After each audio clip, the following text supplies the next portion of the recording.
Welcome back to another episode of Chats with Paragals. In this episode, we're going to visit 4 burial grounds, places where stories and legends suggest that spirits may not fully be at rest. So grab a drink, a cozy blanket, and settle down to listen.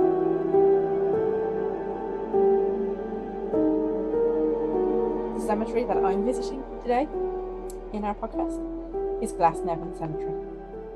Now, I actually picked this because it's a little bit personal, because my granddaddy and my grandmummy are buried there. Oh, are they? Yeah.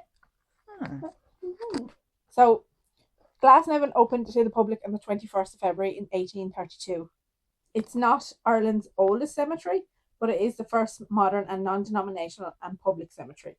It was originally called Prospect Cemetery after the I don't know my own notes. So it was originally called Prospect Cemetery after the land it was located on. The first burial took place the very next day it was actually open. So the cemetery was originally meant to cover 9 acres, but it was expanded. It was designed with watchtowers to deter body snatching, which was a serious problem at the time, which is a bit concerning. It's very creepy that people would like done that. Yeah, like Ed Gein comes to mind. Sorry. Oh yeah. Oh yeah. They used bloodhounds to patrol the grounds in the early years at night time. The cemetery expanded southwards towards Finglas Road. Today, it covers 124 acres. Jeez. It's massive. Actually massive. That is huge. It's massive now. In March 1982, a crematorium was set up because it wanted to kind of move with the times, kind of get a bit more modern. I actually really prefer cremations. I do too. And burials. I just cremate me and do what you want. Somewhere. Yeah. So over, Serena's like, just fuck the ashes somewhere. Yeah, that'll be grand. So over the years, it became the resting place of those who actually shaped modern Ireland. And then later on, due to mass events like the famine in the 1840s, there was thousands and thousands of unmarked graves. That's so sad. Oh. Now, the number that I seen was a bit scary. But I don't know if it actually is just to this cemetery or if it's overall. I'm hoping it's kind of overall because it's a big number. Right. Yeah, so it was over 800,000. Jeez. Oh my God. Unmarked graves. Due to mass events, That's terrible. That is scary, monuments and graves around the cemetery reflect the centuries of Irish architecture. The cemetery today serves as a heritage site. So in 1998, they started guided tours. And then in 2010, a visitor centre was set up that holds educational programs that actually allows you to explore the lives of those that are buried there. I didn't know that you could do guided tours of it. Oh yeah, they do. Sometimes they do night tours as well. Ooh. Yeah, interesting. Yeah. So Glasnevin is known for its creepy and eerie vibes. So there's no surprise that there's a lot of paranormal sightings. Well, in a cemetery that size and with unmarked graves, there has to be. Yeah, I know it's not the oldest cemetery in Ireland, but it's still it's there so long. Yeah. So many people. It's it is really eerie when you go there. It is creepy. It does have vibes. I know it's terrible. I haven't been there in a while, but so the number one sighting in the cemetery is the Shadow Man at the O'Connell Tower. Nice. Yeah. So the groundskeeper have claimed that over the years a silhouette of a tall man has been spotted at the steps of the O'Connell Tower. Imagine seeing that. Yeah. Silhouette. A silhouette. The figure actually disappears when it's approached, and it doesn't leave any footprints or anything in the dirt on the ground. Oh, creepy. Yeah. And also, this is actually Daniel O'Connell's crypt. And it has been reported that cold spots has been felt around that crypt. Oh. Yeah. There has been a ghost dog spotted. A large black dog has been spotted wandering the graves. Again, it disappears behind headstones when you follow it as if playing a game. They believe the dog actually is connected to the watchmen in the 1800s that with the bloodhound. Yeah, that were used to patrol it. Mm. And the locals have nicknamed him the Sentinel. Oh, Isn't that cute? That is cute. Little puppy. Can we go see the doggy? Yeah. Let's go. Sometime. I actually wouldn't mind going up and visiting it. Me neither. Well, I should. You really. should if you've got relatives up there. Voices from the Prospect mass graves. Now, this is the unmarked graves. This is where, at the nighttime tours, they have reported whispering, the feeling of being watched and surrounded. One of the tour guides actually used a microphone, and it picked up unexplained static and voices, but there was actually nobody around. Ooh, unintentional EVPs. Yeah. Now, there's a pub near here. Yes. John Kavanagh's or something it's called. Yeah. And apparently some of the locals have seen this gravedigger. I've heard that story before. Oh, really? Yeah. Oh, cool. About that pub and then seeing the... Yeah. So a man has been spotted wearing an old work apron that walks in between the rows of the graves. It's believed that his name is Paddy the Gravedigger from the 19th century. Paddy? Typical Irish name. And people have actually reported on hearing earth being shoveled as if someone is digging. Imagine how creepy Imagine that hearing is. That. It's not even creepy though if you heard it, but if you can smell like the fresh the soil. fresh being- soil. Oh my God, yeah. Oh my gosh, shivers. Heebie-jeebies. And the crying woman at the Angel's Plot. Now, the Angel's Plot is actually the children's graves. I was going to say that sounds like it might be for Yeah. children. So this woman is dressed in a black dress, apparently, and does be spotted crying over at the children's graves. Oh, that's so sad. That's so sad. People actually have reported hearing crying. Oh. Toys and flowers reported being moved. Like, I know from Palmerstown that things are notorious for being robbed up there. So, It could be people moving. yeah, Well, that could be yeah. people moving. I actually glued. But if they're being moved, it could be Oh, it could be paranormal. paranormal. Yeah. If they're gone, Yeah. it's human. Yeah. Real life human. Yeah. A real life human. A real life. And alive. A human with a alive pulse. People do that though. Oh, it's actually disgusting. Like, people If you are- rob off a grave, bad juju is coming for you. Yes. I'm sorry. Yeah, no, that's actually Karma. a horrible thing to do. Like, Yeah. why? No, that's not nice. Yeah, so they have reported toys and flowers being moved. That's The crying woman is so sad That and is so really creepy at the same sad. time. Yeah. Like, as long as it's not a woman in white. and in black's even really worse because she's like mourning still. Actually, they've nicknamed her the Mourner. Oh. Yeah. Oh. So there you go. People have also reported hearing footsteps behind them when they've just gone to visit relatives' graves. That gives me the Look at creepies. Grove vibes. You hear people, Yes. things walking behind you and there's nothing there. Yeah. I remember going for a walk in the graveyard beside Boland's one day, and I heard footsteps behind me. Yes, that place is. There's people everywhere up there. Oh, 100%. We need to go. It's just a normal graveyard beside Boland's. That's Yeah, actually we need to go. There's really old graves in that too, though. Like yeah. Yeah, If you go on yeah. the far side, they're really it's old really. ones. I swear to God, someone had threw a stone one day. You ever got that? wouldn't surprise me. No. Yeah, that was creepy. I was like, I just don't like you. That's possible. Get out.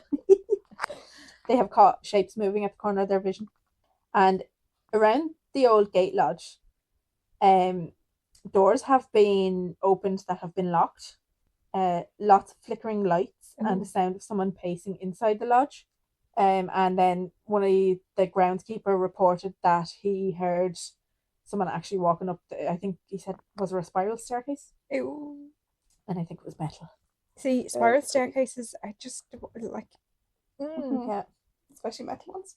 yeah. Do you remember that in Redwood? We were all trying to go to sleep, and they were running up and down the metal stairs. No, thank you. Nah. So that's my. Now there's so much more actual sightings reported in this cemetery. I just picked the top 5, but I could go on and on and on because there is actually loads. Well, we should keep an eye out for a night tour. Oh, absolutely. definitely. Yeah. But yeah, that is my cemetery that I picked. And it sounds kind of creepy. Yeah, it is Very creepy. Very creepy. Creepy.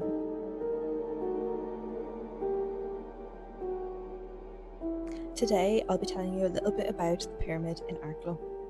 This is local to me, and it's actually a really lovely spot to go up to and have a little look around. There's a weird sense of calm when you're up there, and there's some really beautiful views of Arklow town.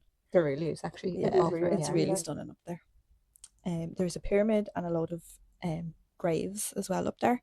The pyramid is actually known as the Howard Mausoleum, located in the old Kilbride Cemetery on the outskirts of Arklow, County Wicklow. It was commissioned in 1785 by Ralph Howard, the first Viscount of Wicklow, as a family burial place.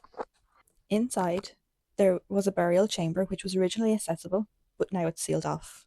The walls contained up to 33 coffin niches, though only 18 of those slots were ever filled. Oh, 33 is a lot to put in Yeah. one like mausoleum. It's quite It's a not large huge. pyramid. No. When you're up there, it looks big, though. Maybe it's down. It's probably Probably. underneath Down, now. maybe. Oh, maybe that's why it's up on a mound as well. Possible. And the fact that only 18 were filled, Only 18 slots were used. yes, there's still room for Room us. for like- us. It was intended as a final resting place for the Howard family. The first burial was of their daughter, who died in 1784, and the pyramid was built shortly after. The last recorded burial took place in 1823. So the local folklore is what carries the scary story. Well, not scary, but like eerie kind of stories from this place. For instance, there was a story of a crying infant. Oh yeah, I know this story. Locals claimed that anyone that was walking by or nearby or past the Kilbride Cemetery at night could hear the crying of an infant coming from inside the pyramid. Oh. The story goes that it was an unbaptized baby that was buried inside the mausoleum, and because it was not buried in the ground, its spirit was restless. Oh, so creepy. God, that's actually really creepy. That would terrify Imagine you. just hearing a Yeah. baby crying as you're walking. Because you would think it was a real baby and you'd be Yeah. like, what is Yeah. happening? There's Yeah. actually a baby in there, like. According to the tale, the child's remains were later removed and buried properly, and then the crying just stopped. Oh God. So after this, Oh, the gosh, pyramid's shivers. doors were completely sealed permanently, and you can't get in there anymore. I remember hearing stories of that people said you could hear it across the town, that sometimes Yeah, at night you it could was so hear it. loud you could hear it ringing across the To town. avoid the wind is blowing, just carry Yeah. the sound over. Oh God. So creepy. Creepy. Mega shivers. And the other story that goes folklore from the town is that the old Kilbride Cemetery is on a slight rise overlooking the landscape. And for decades, people reported seeing flickering lights, mist shapes circling the pyramid, pale figures drifting past the stone steps. They interpreted these spirits as members of the Howard family still guarding the tomb. That's creepy. And even some residents, like now, some of the older residents still claim that they see the pyramid glowing kind of faintly in the distance when they look up at the hill. Because there is houses up around there, isn't there? Yeah. Just right across the road. from Right it. across, yeah. Oh God. Yeah, creepy. It's creepy. We went up there last year.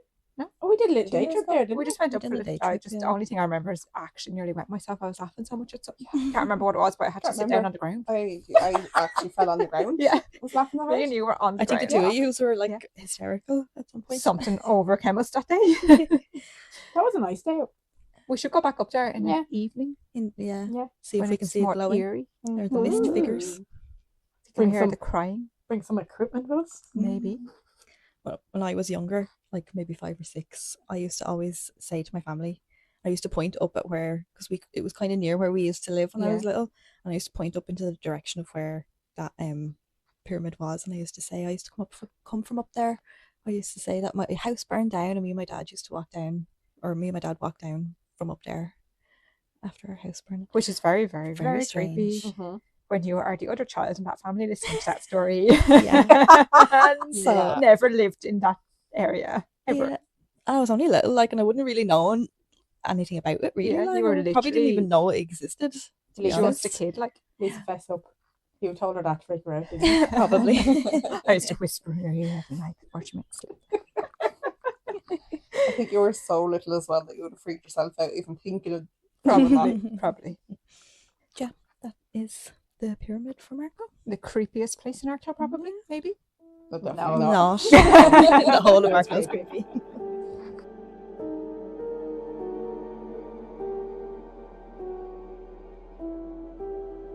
So today I am going to talk about the Paris catacombs. Oh. Yeah. I want to go there. Me too. So Me I went too. to Paris, but I didn't get to go. Oh, I also went to Paris, but didn't even consider going. It was I too didn't even know cold they and it existed. just was- Another trip in the making. Yep. I've never been to Paris, so It's not all it's cracked up to be. I really like it. it's very expensive. Yeah. Yeah. Depends where you go. True. Can we go to can we go to the Paris catacombs? Yes. And Edinburgh. Yeah. yes. Sorry, Serena. Sidetracked. Sorry. Continue. Paris in the 1780s was a city both alive and decaying. On the surface, the Enlightenment thrived, philosophers debated in cafes, revolution simmered in the streets, and the last kings of France struggled to maintain control. But beneath that surface was a crisis no government could ignore. The dead were poisoning the living. Ew. Lovely. For centuries, the Cimetière des Innocents, the oldest and largest burial ground in Paris, had swallowed bodies at a rate You got the French bit. I'm going to get the English bit. had swallowed bodies at a rate the city could not sustain. During outbreaks of plague, famine, and war, mass graves filled faster than the soil could decompose them, and by the 18th century, the cemetery was so overstuffed that bodies were stacked 30 metres deep. Wow. Jesus. Oh my Mass God. graves overflowed, and the ground rose like a swollen mound over the surrounding buildings. Ew. Christ. The smell was described as a sweet, putrid cloud that hung over the district. What other nice way do you say that? Like, People fainted walking past. Oh my god. to imagine what? Yeah. Confectioners and butchers nearby complained that their products absorbed the odour. Oh. Yes. Second thought, maybe we won't go. And We'll most come back on the plane. horrifyingly, What's that like? the walls of ancient cellars sometimes burst, spilling skeletons and half-decaying corpses into Jeez. homes and businesses. Louise. The Nice. hell threat was undeniable. And in 1780, after such a collapse on the Rue de la Lingerie, the King's Council issued orders. The cemetery of Les Innocents must be permanently closed, About You time. think? and Yeah. the dead must be moved. Where do you move all then? Underground. Get into it, Karen. Get into it. Oh, this is Sphinx. But No, don't Paris say. had another little problem. One beneath its streets, because so much limestone had been mined for centuries to build the city. An enormous network of ancient quarries and tunnels ran below that parts of Paris, especially the left bank. These tunnels, dark, silent, abandoned, became the solution. In 1785, the Royal Academy approved the creation of an ossuary in the catacomb-like quarry network beneath the Tomb Isserie district. Thus began one of the most unusual and macabre public works in European history. So how does a city begin the process of moving the bones of the dead? The transfers were done only by night to avoid scandal and panic. This became known as the procession of bones. Because seeing a procession of bones going by at night wouldn't cause panic. Not at all. Yeah. Every evening, wagons draped in black cloth left Les Innocents. Each carried heaps of bones covered by yet another dark sheet, Like people, accompanied by what? like people are going to notice that. Can you imagine looking out the window? Yeah, it was a public statement as well. Like, And here's just these works carriages have to going go. by. with Piled of bodies. Yeah. Okay. well, not even bodies, just bones. Corpses. Bits of bodies. Bits of bodies. Bits of What's bodies. left of bodies. So these wagons were often accompanied by priests chanting the office of the dead. People of Paris watched from the windows. Some crossed themselves, some closed their shutters, some whispered prayers, and others simply stared, accustomed to death but unsettled all the same. I think I'd be one of those people that I'd be like a curtain twitcher. I don't want to see what's going on. The bodies were taken to the quarry entrance on Rue de la Tombe Isserie, where workers, many of them quarrymen familiar with the tunnels, carried the bones down into the caverns. Workers often described the air underground as cold as stone, but smelling of earth and candle wax. At first, the bones were thrown into large pits without organisation, but soon the inspector of the quarries, Charles Axel Goulemont, implemented a structured system. Walls were reinforced, galleries were stabilised, and tunnels were mapped. It was back-breaking, unsettling work. Between 1786 and 1788, bones from Les Innocents alone filled vast chambers of the underground. So the men that did the work were quarry workers previously, so they knew the layout tunnels and stuff, and they knew the tunnels. And they said that they carried thousands of femurs and skulls in baskets on their backs. Oh my God. They worked by candlelight, surrounded by piles of bones. Many spoke later of the silence, how their footsteps seemed too loud in the presence of so many remains. Oh. Some workers logged their hours meticulously in their ledgers, and one wrote, "It is a strange feeling to place one generation on top of another as if stacking stones." Oh, I'm getting serious shivers. Oh God. Another wrote, "We are watched by no living man down here, yet we work under the gaze of millions." Oh. How eerie must that have been? I just got like full body So shiver. creepy. By the late 1780s, the initial transfers were complete, but the catacombs were still raw and chaotic. Everything changed in 1810 when the new inspector decided the ossuary should be both a sacred space and a monument.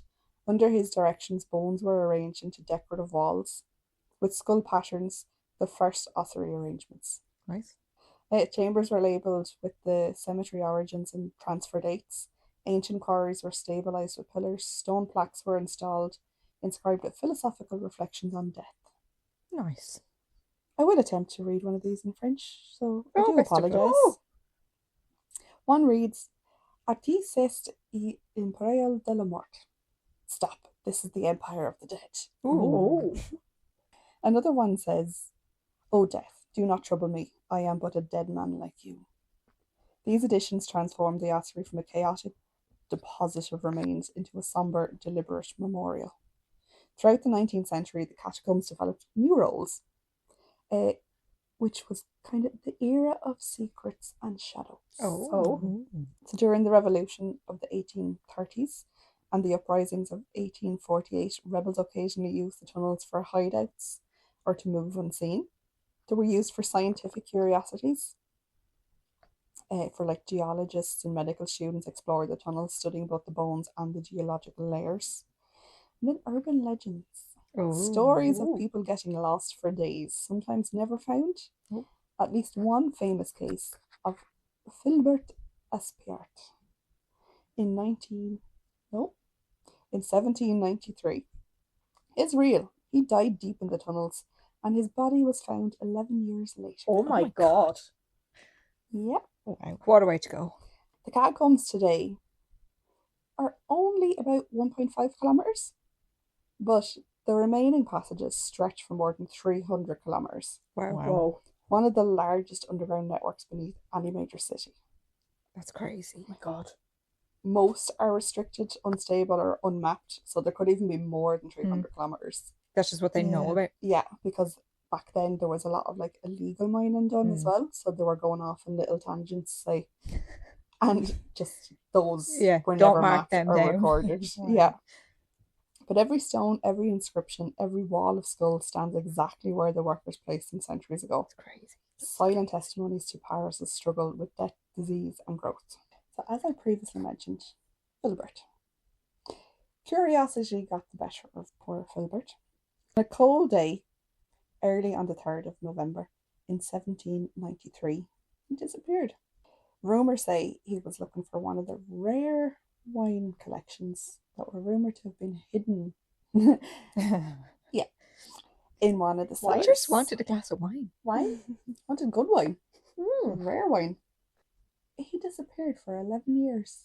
Nice. Wasn't worth it. Wasn't worth it. No. Because all they found was his remains. Ew. The only way they identify him was by his curing. Ew. Ew. Yeah. Imagine being down there surrounded by bones. Black, dark, cold. Maybe I don't want to go there anymore. So they actually carried his remains to one of the larger ossuary chambers and they put a plaque for him. Filbert Aspert, found 11 years after his disappearance. There was other tales. Have you heard of the ghost man with the camcorder? Ew. They say the catacombs have one rule. Don't go in alone. Oh. But in 1996, someone broke that rule. Philibert. No. I know. We've just skipped a couple of centuries there. No one knows his real name. He was an urban explorer, experienced, confident, obsessed with the hidden world under Paris. One night he entered the restricted tunnels through the drainage access point, carrying only a headlamp, spare batteries, and his video camera. Oh God. Oh God. He never came back. Oh God. God. Months Never got later, in well. a group of cataphiles exploring a remote, unmapped section found something on the ground. A camcorder, Oh. lying in the dirt. Its tape still inside. What was on it is what turned out to be his disappearance. Oh my God. I've like full body shivers. That's so creepy. It's like real life found footage stuff. Yeah. It is. The video begins normally. A man laughing, talking to the camera, making his way through the village. Village. The village. Through the village. Tulips. Making his way through the vast pillars and narrow corridors. He films rooms of bones, graffiti, rusted tools, abandoned miner carts, normal cataphiles sites. Then the tone changes. His breathing gets faster. He starts turning his headlamp rapidly, darting the beam across walls as if he heard something following him. In the video you can hear it too. Footsteps. Oh God. But not his. Oh. Too many, too close, too fast. Oh no. He calls out thinking someone else is down there. He runs into a dead end after dead end. He keeps filming because the camera is the only light he still has. Stop it. His headlamp has died. Oh God.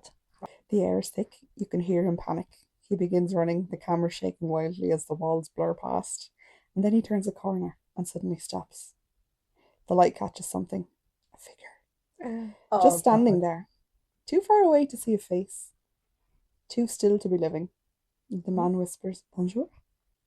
The figure doesn't move. The air seems to drop and the man takes a single step forward. And the figure steps back into the dark, disappearing without sound. He spins around. He's not even sure which tunnel he came from. He begins to cry. He says into the camera, "I'm lost, I'm lost." He says it in French, obviously, but I'm not going to try to give that a go. Then the camera swings widely again because now he hears someone running behind him. No. Fast, very fast. His hands tremble so violently, the footage blurs, the tunnels narrow. He tries to run, but the footsteps are getting closer, closer. And then the video ends. Abruptly, no conclusion, no final shot, just static. Gee. Oh my God. Mm-hmm. Oh God. Search crews combed the tunnels. Not even his body was found. What? Mm-hmm. The area where the camera was discovered is part of the deepest, most labyrinth section of the entire network. Kilometers of pitch black passages. No. Some believe he fell into an old quarry shaft. Others say he got trapped behind a collapse. But the cataphiles who've seen the tape whisper something else. They say the figure wasn't human, or if it wasn't alive. Oh God. Some claim the tunnels mimic footsteps, making you hear yourself behind you, but out of sync. So like a Oh, like weird an echo kind of. Others insist the dead of the ossuary. Oh, Jesus. And every so often, experienced explorers swear they hear footsteps echoing where no one should be. I mean, with a place with so much death and bodies that have been moved and like upheaval. Yeah. But like people's they've resting been places. mass buried. Yeah. Like there has to be residual energy. Has to The be. people that are at unrest, like because Yes. They've been they've moved been so many disturbed times. and they like, weren't never buried properly or whatever. You think about it, they've been thrown into mass graves. Ugh. The walls collapsed, they fell, they've moved, Yeah. they've merged with other They're corpses just and dumped bones, in with other, like, and there then dumped has in to be- again. There has to be something there. Like he could be running around with his mate's leg, like, you know. So even today, the tape is shared privately among underground explorers. Most won't even watch the ending. Those who have say they will never go into the forbidden tunnels alone again, because the man in the video never escaped. And if the legends are true, he still wanders down there, lost, running. I would like to see that tape. I was just about to say that. Where can one get the tape? It's probably on YouTube. Dark web. Forever hearing footsteps coming for him. Oh, Shivers. So that's the Paris catacombs. Some of its legends. Very creepy. That is really creepy. There are, I could literally do another whole episode on But the they're so legends big. of Paris catacombs. Yeah.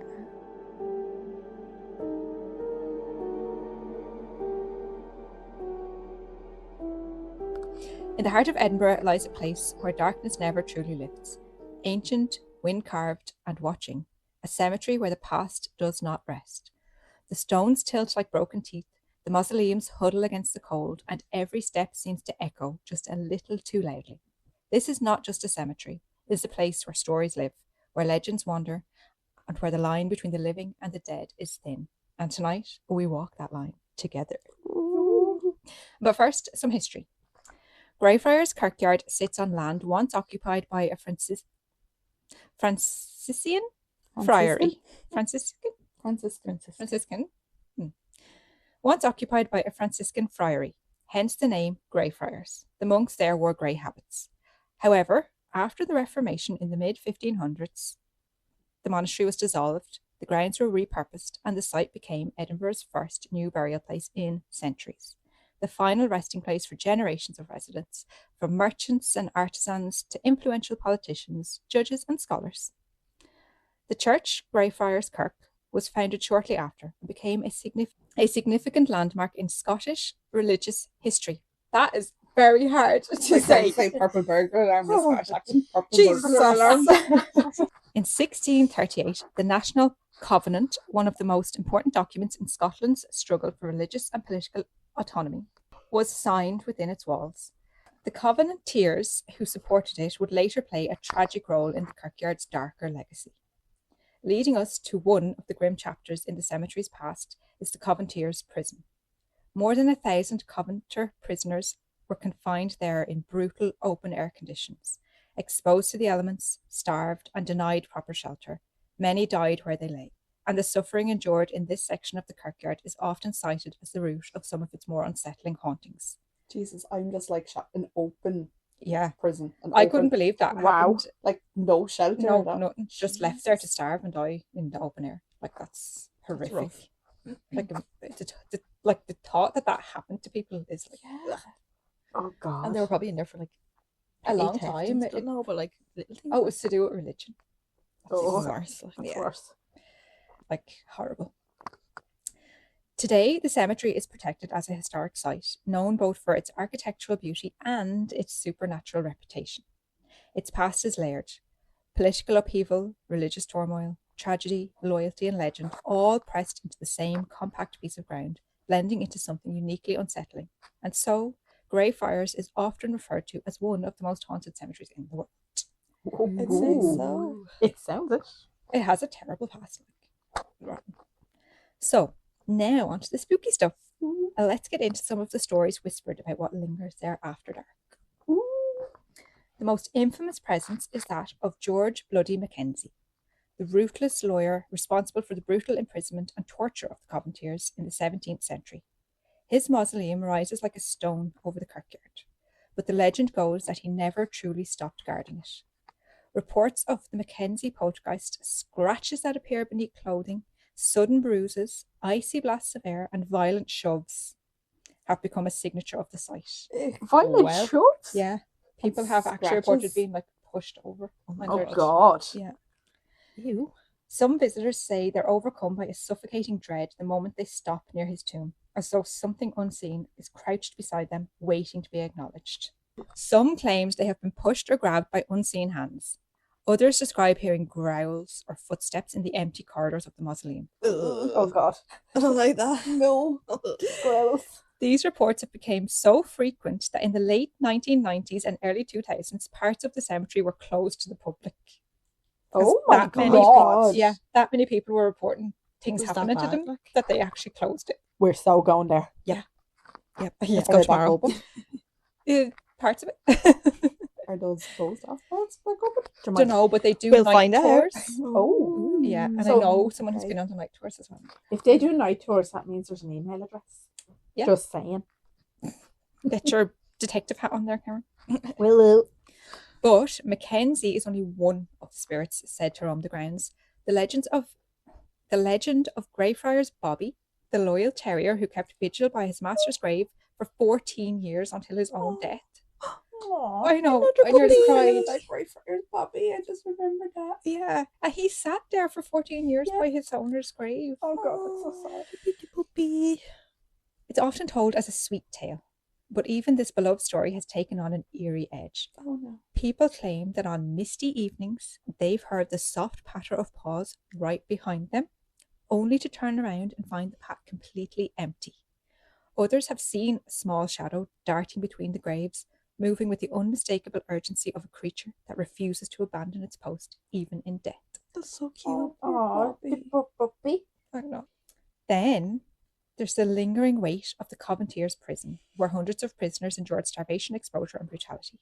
Many who pass by describe a crushing heaviness, as though the air itself remembers.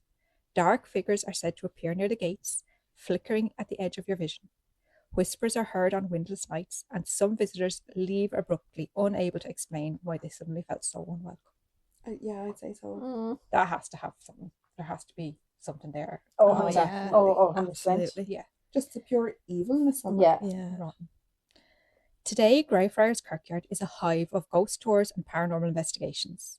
Its stories are retold night after night to curious travellers. Whether you believe in spirits or simply appreciate a place where history is still palpable, Greyfriars after sunset feels like stepping into a crossroads of the past where legends linger and the boundary between living and dead seems a little thinner.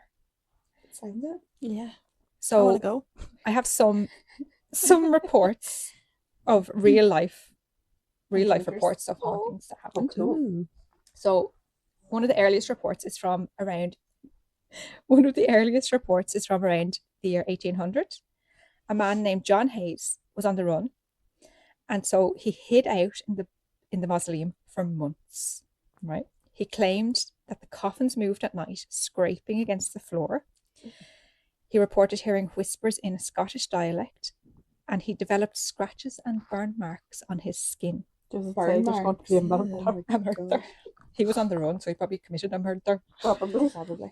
When he was discovered, he was declared mentally unwell, and he claimed that the mausoleum was alive with malevolence. Oh. According to tour guides there have been hundreds of reported physical instances, such as bruises, scratches, burn marks, blackouts, and fainting spells Stop. among visitors Let's go. that they're bringing on the tours. Still want to go. Yeah, I want to go. And another paranormal tour group reported that more than 400 people on their tours over the years have claimed sensations such as cold or hot spots, scratches, bruises, and some even being knocked unconscious. Jesus. Sorry, what? Jesus. Knocked unconscious? Knocked un- Like punched, like they just Just fainted. like fainting, or like, you know, they feel the shove and then they pass out or whatever. Mm. Yeah. Holy moly. Like Let's they're go. real reports. Yeah. Like that's the freakiest thing about Mm. this. So I actually have 2 encounters from some of our listeners who have visited Greyfriars in the cool. past. So Jane visited with her partner and said there was a strange vibe there during her visit. She felt a light tug on her backpack. And when she questioned her partner, because she blamed him, she was like, Yeah, you're obviously. winding me up. Yeah. So when she questioned her partner, he denied doing it.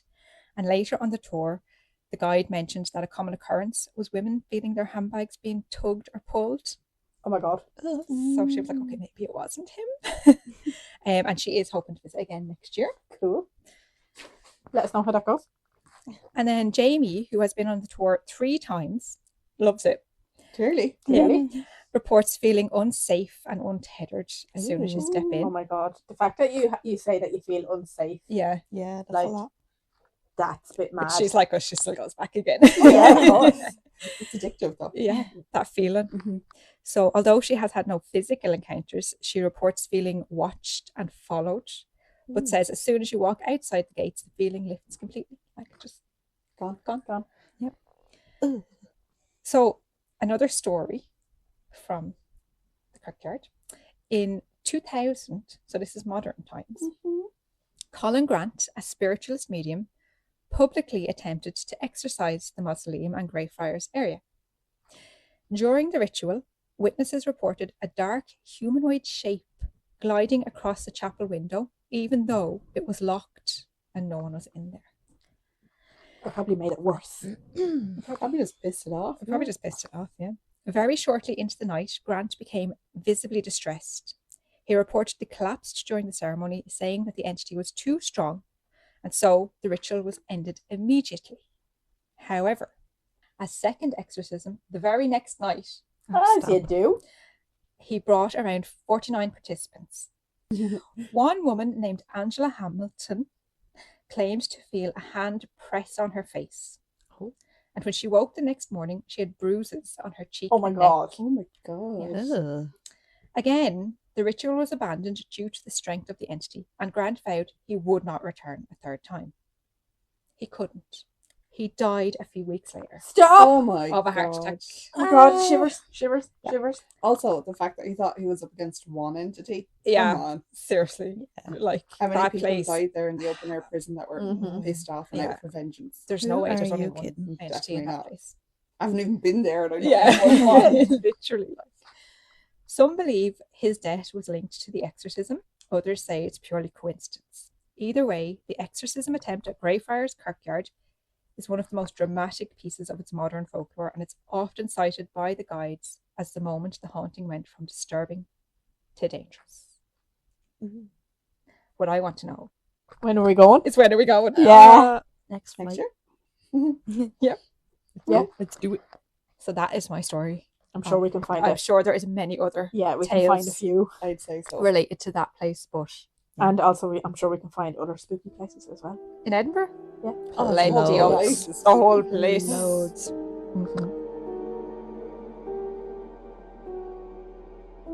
Thanks for joining us as we discussed these haunted places. We hope you enjoyed the spooks as much as we did. If you have any paranormal encounters you would like us to share, then please get in touch at Paragals.Ireland@gmail.com or message us on any of our social media pages. While you wait for the next episode, make sure you are subscribed and following us so you don't miss out on any of our shenanigans. Until then, thanks for listening and stay spooky!